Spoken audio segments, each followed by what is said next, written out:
Indo British advanced pain clinic నొప్పి మాయం surgery దూరం ఫర్ అపాయింట్మెంట్స్ 9155515563. అందరికీ నమస్కారం. నేను Swaroopa Potlapalli. Welcome to i dream.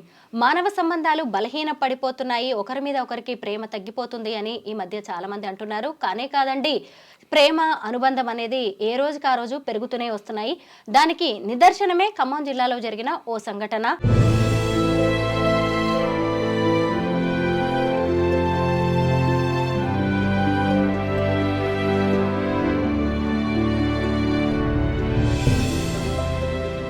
Raghunathapalli సమీపంలోని ఈర్లపూడి గ్రామానికి చెందిన శ్రీను కాలేయ ఇబ్బంది వచ్చింది. ఆయనకి కామెర్లు రావడంతో కాలేయ సమస్య ఉన్నట్టుగా డాక్టర్స్ గుర్తించారు. వెంటనే ఆయనకి కాలేయాన్ని కొత్త కాలేయం పెట్టాల్సిన అవసరం ఏర్పడింది. దాంతో ఆయన భార్య లావణ్య 65% తన కాలేయాన్ని ఆయనకి ఇచ్చింది. ప్రస్తుతం లావణ్యని డాక్టర్స్ డిశ్చార్జ్ చేశారు. శ్రీను చికిత్స పొందుతున్నారు ఆసుపత్రిలో. ప్రస్తుతం నాతో పాటు personality development coach Venkat Kolluru గారు ఉన్నారు. ఆయనతో మాట్లాడదాం. సార్ నమస్తే. నమస్కారం అండి. అసలు ఖమ్మం జిల్లాలో జరిగిన ఈ లివర్ ట్రాన్స్ప్లాంటేషన్ కేసు అనేది కొత్త ప్రశ్నలు రేకెత్తిస్తోంది. మానవ సంబంధాలు ఇంత బాగున్నాయా? భర్త కోసం తన ప్రాణాలను కూడా పణంగా పెట్టడానికి ఈ మహిళ రెడీ అయిపోయింది అని అందరూ అనుకుంటున్నారు. మీరేమంటారు దీని మీద? అంటే త్యాగాల కేసులు నిదర్శన మహిళని చెప్తామండి. ముఖ్యంగా కుటుంబంలో కీలకమైన వ్యక్తి మహిళ అవుతుంది. ఆ కుటుంబం, భర్త, పిల్లలు, కుటుంబం మొత్తం సుభిక్షంగా ఉండాలంటే ఆడవాళ్ళ పాత్ర, త్యాగం చాలా ఉంటున్నాయి. ఇలాంటి విషయాలు చాలా జరుగుతున్నాయండి. ఇప్పుడు మనకి ఖమ్మం జిల్లా రఘునాథపల్లిలో జరిగే లావణ్య కేసు ఒకటే కాకుండా కూడా ఇలాంటి విషయాలు చాలా జరుగుతున్నాయి. జనరల్గా ఎక్కువ సొసైటీలో ఉన్న అడల్టరేషన్ అంటే కల్తీ ఆహారాలు, అలాగే ఈ అలవాట్లు, దురలవాట్లు, మద్యము, స్మోకింగ్, ఇలాంటి వాటి వల్ల ఈ లివరు ఇట్లాంటివన్నీ కూడా హార్ట్ పాడైపోవడం జరుగుతుంటుంది. అయితే ఒక అదృష్టం ఏంటంటే శరీరంలో ఏ అవయవం లాస్ అయినా కూడా దాన్ని మళ్ళీ తిరిగి పొందలేము. ఎవరైనా దానం చేస్తే ఆ వ్యక్తి నుంచి ఆఫ్టర్ డెత్ మాత్రమే తీసుకోగలుగుతాం. ఒక లివర్ మాత్రం తను బతికున్నప్పుడు తీసుకోగలుగుతాం. ఆ లివర్కు ఉన్న ఒక ప్రత్యేకత అదనమాట. ఆ లివర్ ఏమవుతుందంటే అది మనం దానిలో ఎంత పార్ట్ ఇచ్చినా కూడా ఇచ్చిన వ్యక్తికి సమస్య ఉండదు. ఆ తీసుకున్న వ్యక్తి ఆ లివరు చిన్న పార్ట్ దానికి మనం ఇన్ఫ్లాంట్ చేసినప్పుడు కూడా అది గ్రో అవుతుంటుంది అనమాట. ఇది ఒక అదృష్టం.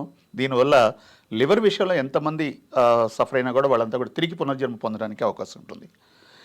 అది ఇంతకుముందు నేను చదివాను, మీరు చెప్పినట్టు విశాఖపట్నంలో కూడా ఇలాంటి సంఘటన ఒకటి జరిగింది. అంటే మానవ సంబంధాలు పటిష్టంగా ఉన్నాయనడానికి ఇది ఒక నిదర్శనం అవుతుందండి. ప్రతి కుటుంబంలోనూ ఇది కుటుంబంలో భర్త కాబట్టి ఆమె త్యాగం చేశారు. లావణ్య శ్రేణు కోసం ఆమె త్యాగం చేశారు. చాలా మంచి విషయం. అలాగే ఈ మధ్య ఫ్రెండ్స్ కోసం కూడా ఈ మధ్య గుంటూరు జిల్లాలో ఒక కేసు చూశారనమాట. పేరు గుర్తులేదు. ఫ్రెండ్ కోసం ఆయన లివరు చేశాడు.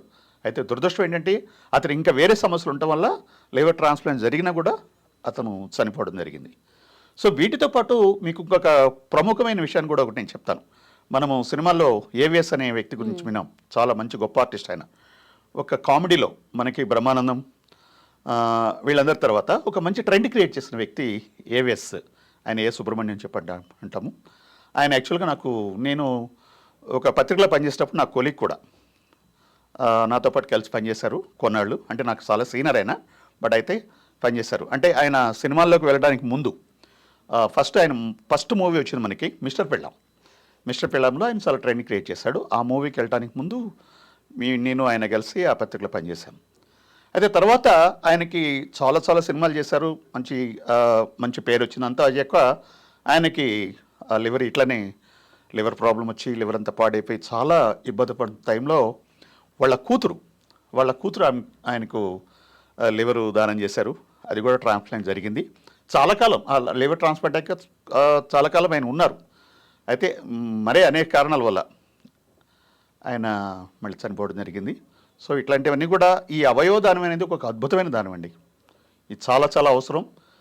ఎవరికి అవకాశం ఉంటే వాళ్ళు అవయవాలని దానం చేయడం అనేది సొసైటీకి ఎంతో ఉపయోగకరంగా ఉంటుందండి. ఇది అసలు యముడి వెనక వెళ్ళి భర్త ప్రాణాలు తెచ్చుకున్న పతివ్రతలు ఉన్న భూమి, ఇది పుణ్యభూమి. అయితే ఈరోజు లావణ్య చేసిన దాన్ని చాలా మంది అప్రిషియేట్ చేస్తున్నారు. కానీ అందరూ ఇలా ధైర్యంగా అడుగు ముందుకేయలేరు. ఎందుకంటారు? అంటే ఎవరి జీవితాలు వాళ్ళు చూసుకునే వాళ్ళు కూడా ఉన్నారు. అంటే అవగాహన లేకపోవటం అండి. ఇప్పుడు ఏంటంటే లివర్ ఇవ్వడం వల్ల మనకి నష్టం లేదనే విషయాన్ని మనం వాళ్ళకి తెలియజేయగలగాలి. అది కరెక్ట్గా వాళ్ళకి అవేర్నెస్ క్రియేట్ చేస్తే డెఫినెట్గా ఇస్తారు. కాకపోతే కొంతమందికి లివర్ ఇచ్చేస్తే మళ్ళీ నేను చనిపోతానేమో ఇలాంటి భయాలు ఉండటం వల్ల వాళ్ళు ఇవ్వలేకపోతున్నారు. ఇంకొకటి ఏంటంటే అందరికీ కూడా లావణ్య లాంటి వ్యక్తులు ఉండకపోవచ్చు కుటుంబంలో.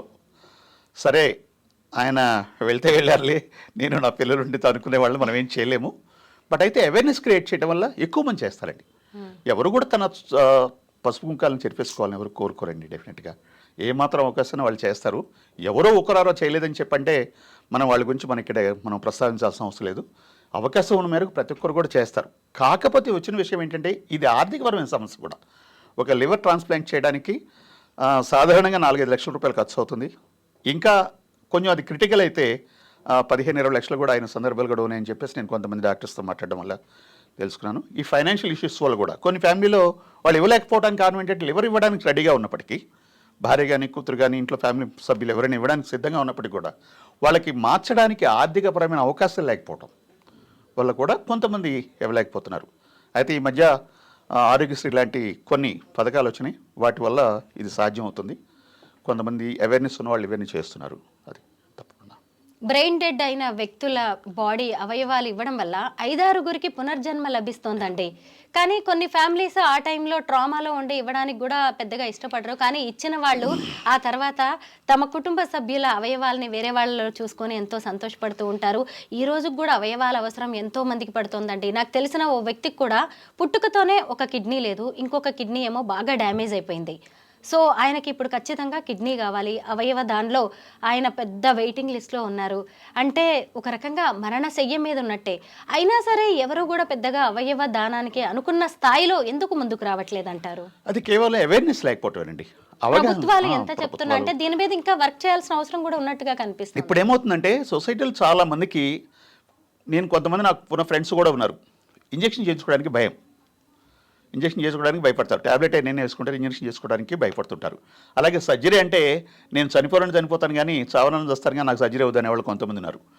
ఇలాంటివన్నీ ఈ భయాల వల్ల వాళ్ళు ఇలా జరుగుతున్నారన్నమాట. అంతే తప్ప అవగాహన కల్పిస్తే ఇవ్వడానికి ప్రతి ఒక్కరు సిద్ధంగా ఉన్నారండి. ఎందుకంటే ఈ మధ్య ఒక 4 years క్రితం 5 years క్రితం హైదరాబాద్లోనే జరిగింది. బ్రెయిన్ డెడ్ ఇష్యూలో నిమ్స్లోకి తీసుకురావడానికి దానికి పోలీస్ ఆఫీసర్లతో సహా డీజీపీ దగ్గర నుంచి హెల్ప్ చేశారు. మొత్తం ట్రాఫిక్ మొత్తం రెగ్యులేట్ చేసేసి కరెక్ట్గా ఇన్ టైంలో దాన్ని తీసుకురావడం కోసం జరిగినాయి. ఇట్లాంటి అవన్నీ కూడా మనం న్యూస్ లైవ్లో కూడా చూసాం అనమాట.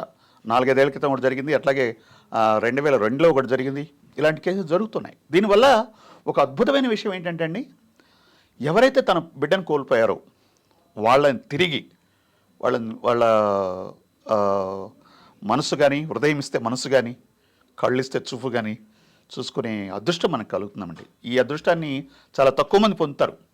అది ఆ అదృష్టం కలగాలంటే వాళ్ళకి అవగాహన ఉండాలి. అవగాహన లేకపోవడం వాళ్ళ తప్పు కాదు. అవగాహన కల్పించాల్సిన బాధ్యత ఇటు మీడియా వైపు నుంచి ఉంది, ప్రజల వైపు నుంచి ఉంది, అలాగే వైద్యుల వైపు నుంచి కూడా ఉంది. అంటే ఇవి ఇవ్వడం వల్ల ఎలాంటి నష్టం లేదు. మనము తీసుకెళ్ళి ఆ బాడీని క్రిమేట్ చేసి బూడిద చేసే కంటే ఆ అవయవాలు ఇంకొకరు ఇవ్వటం వల్ల మరో 4గురికి జన్మని ఇస్తాము అనే ఒక అవగాహన వాళ్ళకి కలిపితే డెఫినెట్గా ఇస్తారండి. కాకపోతే ఏంటంటే సెన్సిటివ్ ఇష్యూ. మనిషి చనిపోయినప్పుడు చాలా ట్రామాలో ఉంటారు, బాధలో ఉంటారు, ఆవేదనలో ఉంటారు. అలాంటి టైంలో వాళ్ళ నుంచి అంటే వాళ్ళ శరీరాన్ని మనం తీసుకున్నట్టుగా వాళ్ళు ఫీల్ అవుతూ ఉంటారు. ఒక రకంగా చెప్పాలంటే తన బిడ్డ అయితే బిడ్డ, లేకపోతే భర్త అయితే భర్తని వాళ్ళ శరీరాన్ని మనం తీసుకున్నట్టు ఫీల్ అవుతుంటారు. ఇలాంటి టైంలో అలాంటి కష్టమైన పని చేయడానికి చాలా ఎక్కువ అవగాహన కల్పించాలి. దానికి ఆ కుటుంబ సభ్యులు కూడా సపోర్ట్ చేయాలి. కుటుంబ సభ్యులు, బంధువులు వీళ్ళంతా సపోర్ట్ చేస్తే డెఫినెట్గా అప్పుడు వాళ్ళకి ఇగ్నైట్ అవుతుంది. అవును కదా, మనం ఒట్టిగా బాడీని క్రిమేట్ చేయడమో లేకపోతే బరియల్ చేయడం కంటే అవయవాలను తీసుకెళ్ళిస్తే 4గురికి ప్రాణం పోసినట్టు అవుతుంది కదా అని చెప్పేసి వస్తుందన్నమాట. ఈ అవేర్నెస్ క్రియేట్ చేయడంలోనే ఉంది. అది ప్రజలు, ప్రభుత్వము, మీడియా, ముఖ్యంగా మీడియా కూడా చేయాల్సిన అవసరం ఉంది. వెంకట్ గారు, ఇటీవల ప్రాణాలు కోల్పోయిన సీతారాం ఏచూరి గారు కావచ్చు, మాజీ ప్రొఫెసర్ సాయిబాబా గారు, వారి డెడ్ బాడీస్ ని హాస్పిటల్స్ కి డొనేట్ చేశారు. ఇప్పుడు నేనున్నాను అనుకోను, కళ్ళు మాత్రమే నేను ఇప్పుడు డొనేట్ చేశాను అంటే చనిపోయిన తర్వాత నా కళ్ళు మాత్రమే హాస్పిటల్కి వెళ్తాయి. అయినా సరే మనలాంటి వాళ్ళం ఈ శరీరం మొత్తాన్ని మట్టిలో కలిసిపోతుందండి. ఇది అలాంటి శరీరం మీద కూడా ఇంకా చనిపోయిన తర్వాత దీని మీద ఆశ పెట్టుకుంటున్నాము. అంటే అంటే పునర్జన్మ కావచ్చు, మరో జన్మకి సంబంధించి మన కల్చర్లో ఉన్న కొన్ని నమ్మకాల వల్ల కూడా చాలామంది ఇలా అడుగు ముందుకు వెయ్యట్లేదేమో. దీని మీద ఎలా ముందుకెళ్ళొచ్చు అంటారు? అంటే ఇప్పుడు ఇవి చాలా గొప్ప సంఘటనలు అండి. ఇప్పుడు సాయిబాబా గారు కానీ లేదా సీతారామేశ్వరి గారు కానీ వాళ్ళు ఏంటంటే, సాయిబాబా గారు ఆయన ప్రజల కోసం జీవితాంతం పాటుపడిన మనిషి. ఒక రకంగా చెప్పాలంటే ప్రజల కోసమే ఆయన ప్రజల కోసం పోరాడుతూనే ఆయన జైల్లో ఉన్నారు. చీకటి గదిలో ఆయన ఉన్నారు. ఆయన చనిపోయారు. సో ఆయన బాడీ ఇచ్చేసారనుకోండి. అట్లాగే సీతారామేశ్వరి గారు ఆయన కమ్యూనిస్ట్ పార్టీ సిపిఎం పార్టీలో పాలిట్ బ్యూరోలో ఉన్నటువంటి జనరల్ సెక్రటరీ, ఆయన ఆ స్థాయిలో ఉన్న వ్యక్తి. ఇలాంటి వాళ్ళు ఇచ్చినప్పుడు దీన్ని మనం ఎక్కువగా ప్రాపగాండ చేయాలండి. సాధారణంగా ఏంటంటే సీతారామేశ్వరి గారి గురించి ఆయన గొప్ప నాయకుడు, ఆయన ప్రజల కోసం పోరాడాడు, సిపిఎంలో ఉన్నారు, ఇలా చెప్తారు.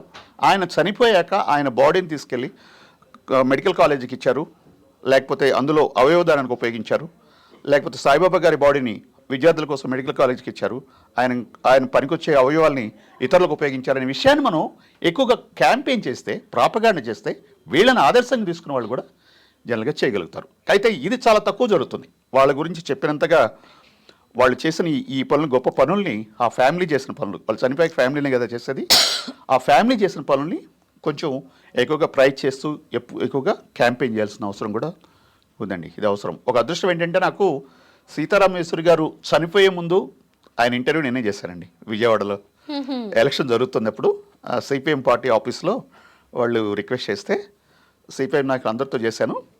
అట్లాగే సీతారామేశ్వరి గారిని కూడా ఒక లాంగ్ 40 minutes ఇంటర్వ్యూ చేశాను పొలిటికల్ ఇష్యూలో. ఆయన ఏమన్నారంటే, నాకు ఎందుకో థాట్ వచ్చింది, ఈశ్వరి గారు మీ లైఫ్ స్కెచ్ గురించి ఇంతవరకు ఇంటర్వ్యూస్ లేవు, నేను చేస్తాను అని చెప్పంటే డెఫినెట్గా నాకు కూడా ఆసక్తి ఉంది, చేద్దామని చెప్పేసి నెక్స్ట్ స్లాట్ అదే. కాకపోతే విజయవాడలో ఒక పెద్ద కాన్ఫరెన్స్ ఉండటం వల్ల, మీటింగ్ ఉండటం వల్ల వాళ్ళు వచ్చి తొందర చేయడంతో ఆయన తప్పనిసరి పరిస్థితుల్లో వెళ్లాల్సి వచ్చింది. ఆ తర్వాత చేయలేకపోయాను. ఒకవేళ చేసుంటే ఆయన లైఫ్ స్కెచ్ కూడా చాలా మంది తెలిసేదనమాట. ఇప్పుడు ఆయన పూర్తి లైఫ్ స్కెచ్ తెలియడం చాలా తక్కువగా అవకాశం. ఇది ఒక దురదృష్టం అండి దానికి చెప్పాలంటే. ఆ రోజు అట్లా జరిగిందనమాట. సో చాలా గొప్ప నాయకుడు అండి. వీళ్ళు చేసిన త్యాగాలు చాలా ఉన్నాయండి. ఇవన్నీ కూడా మనం బయటికి చెప్పగలగాలి. థ్యాంక్ యూ వెంకట్ గారు. ఆర్గాన్ డొనేషన్ గురించి చాలా మంచి విషయం. థ్యాంక్ యూ అండి. Thank you so much.